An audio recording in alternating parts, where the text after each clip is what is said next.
Tony Khan owns the company. Nobody's going to replace Tony Khan. It's Tony Khan's money. It's Tony Khan's backside. And Tony Khan is going to do whatever Tony Khan wants to do. If you don't like it, leave. Yeah. I mean, it's really that simple, bro.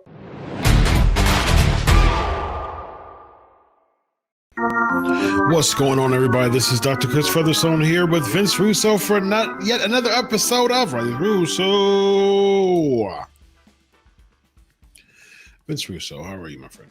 I'm all right, Dr. Chris. How are you? I'm a little tired. I started at about 7:30 a.m. It is now a little after 8 o'clock, so a little tired. Man, look at you. Iron Man, the Iron Man, Vince Russo, with the Iron Fist. There you go, man. Yes, indeed. So today, Vince, we are actually commissioned to talk about on our subject today the recent interview of Jack Swagger that I had. And we are supposed to be talking about the interview that I had with Dutch Mantell and Bill Apter regarding Tony Khan. He said that everything changed after Cody Rhodes left because he was involved with it. And after that, it was just kind of become a free-for-all. Young Bucks and Kenny still had a big say in what they were doing. Chris Jericho obviously had a big say in what he was doing. But even Chris, he would tell me that Tony would not respond to his messages for like 2 weeks. It became a point to where like either AEW is important or it's not. Absolutely on being regarding being asked if Tony Khan was the only booker. Absolutely. There's yes man that help him write his storylines, but there is no one there that can tell him no. You know why? Because this is his toy box and nobody else can play with his toys but him. And it's so mind blowing. If you wanted to pitch an idea, you were at the building like 1 a.m., 2 a.m. after the show was done. You were waiting in line because he had so many other important things to go on. And you never got his full attention. If you did get his attention, he would give you some kind of BS response like, oh, I see you like a tag team match with Sammy Guevara. I don't really see you doing that. This is Swagger's or Jake Hager's experience with Tony Khan. So here's my question to you when it comes to this. Looks like you're got that pin cigar right there. I mean, very nice, very nice.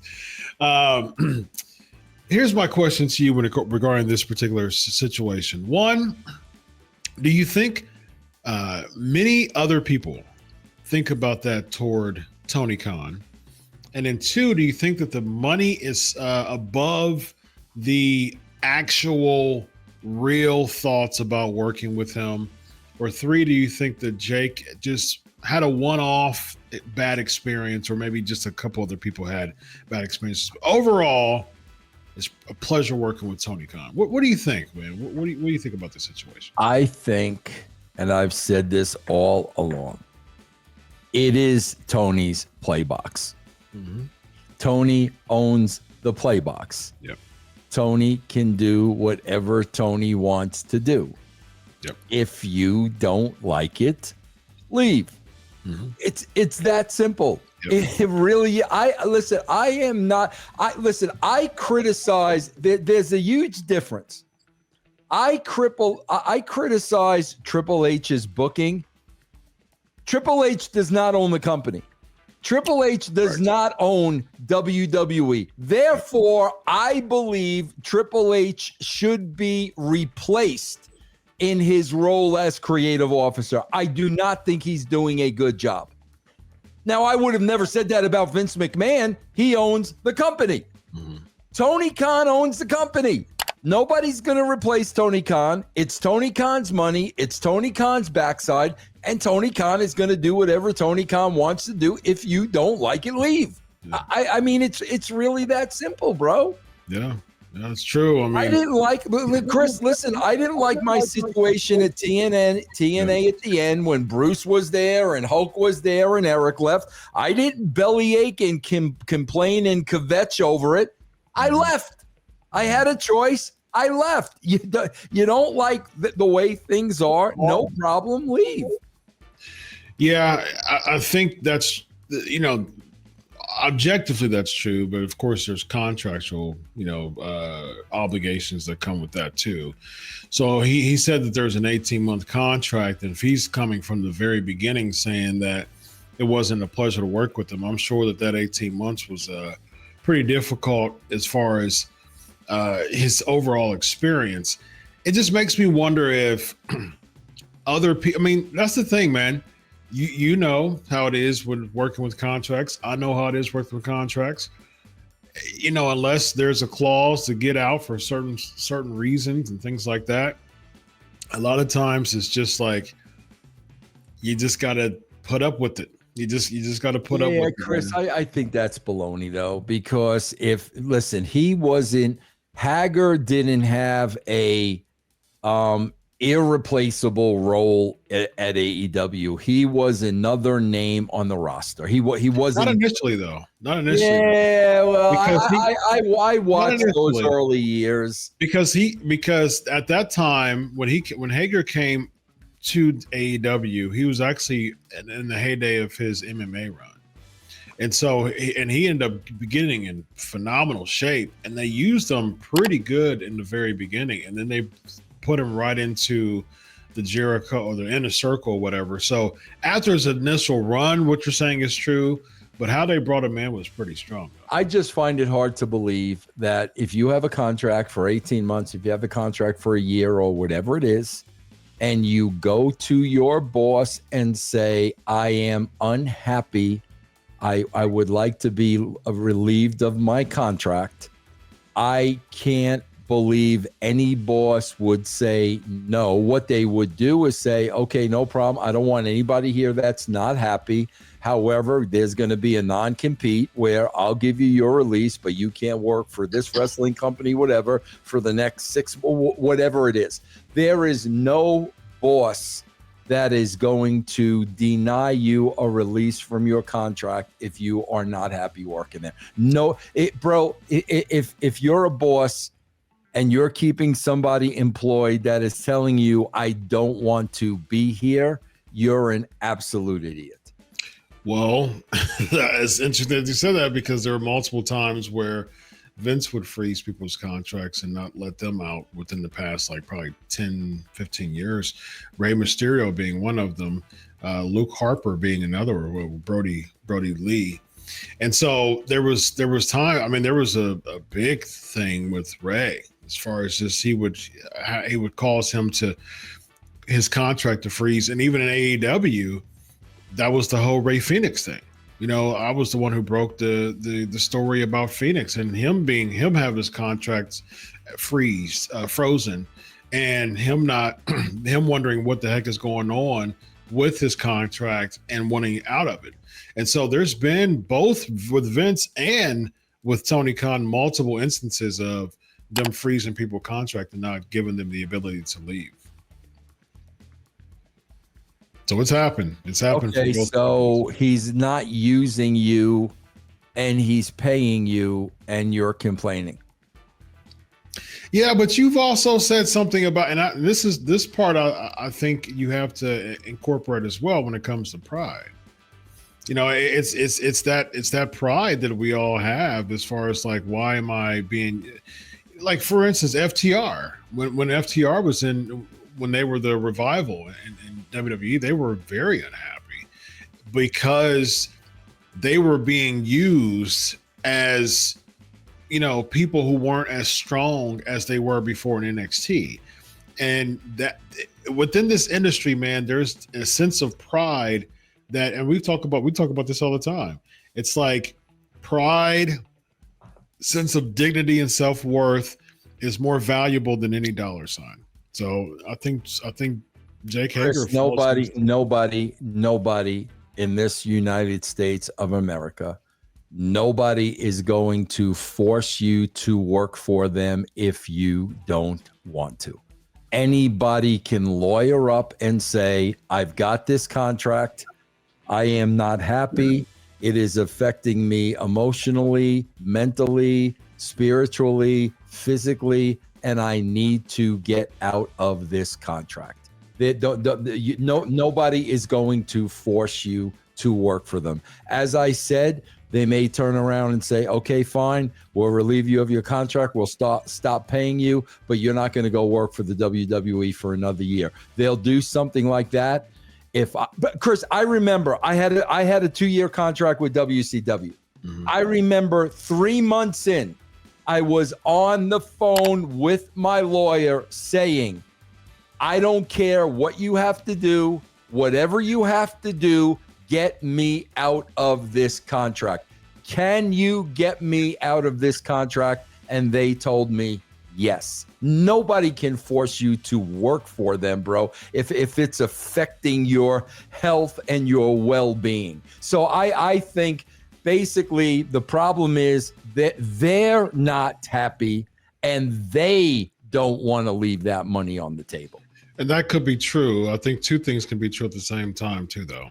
I think that it's a legally binding contract. So if you sign the dotted line, anything short of death is off the table to the discretion of the contractor.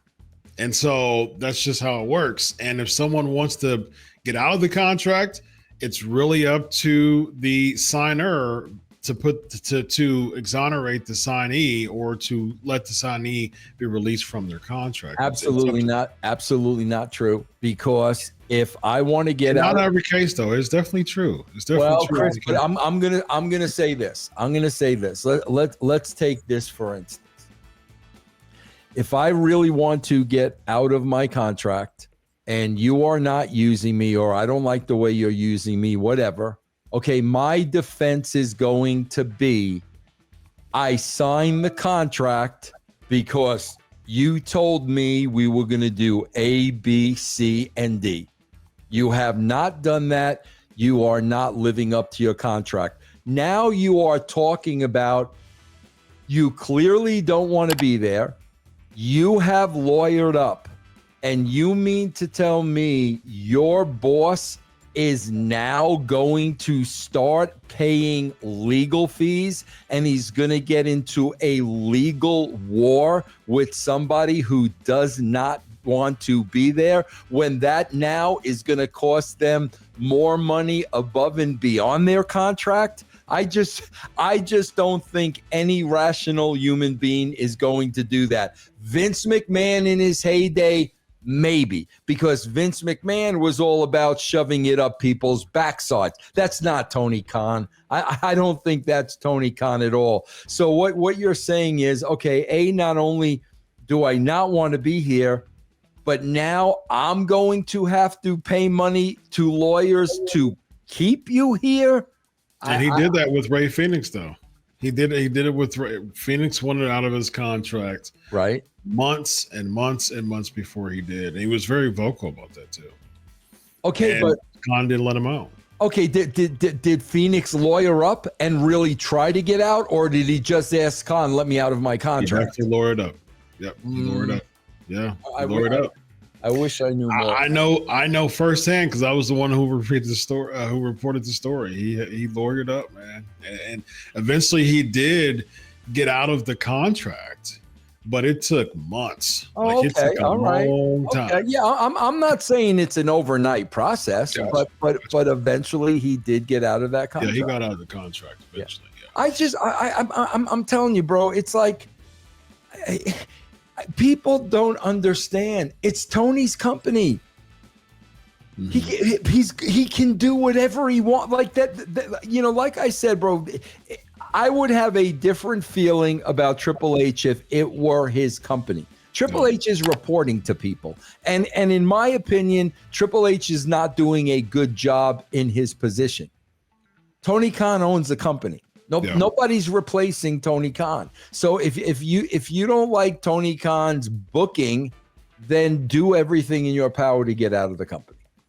I agree with that. I do think that it's such a and the thing is, you have to think about from yourself too. Do you want to spend all of the money, especially if you're thinking about it from a lawyer perspective?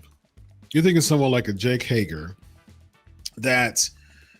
If he has to lawyer up, Tony Khan's bank account is substantially bigger than Jake Hager's bank account or the bank account of any other person in that locker room, period. And so if that superstar is lowering up and Khan is lowering up, there's a really good chance that most cases that wrestler is going to lose the battle because they're going to run out of money to continue to lawyer up. So now it's just a race to the finish of who's going to tap out first financially. And in many cases, the wrestler's going to tap out first financially because they just don't have the backing, especially if they're trying their best and they're going to get good lawyers to find those clauses and defend what you just said. It's not going to, you're not going to get some, rinky dink, back alley lawyer. I don't understand because I think I was in a very similar case. So I'm at WCW. I'm telling my lawyer to get me out of my contract. Then we do the thing where they tell me we're going in a different direction. Mm-hmm. Okay. So now I'm like, okay, you can go in any direction you want to, which now means in their minds, I'm no longer the head writer. And at that point, I'm like, okay, I'm fine with that. It's your company. You can do whatever you want to do. Mm-hmm. I'm going to go home and collect my money. Yeah. I don't.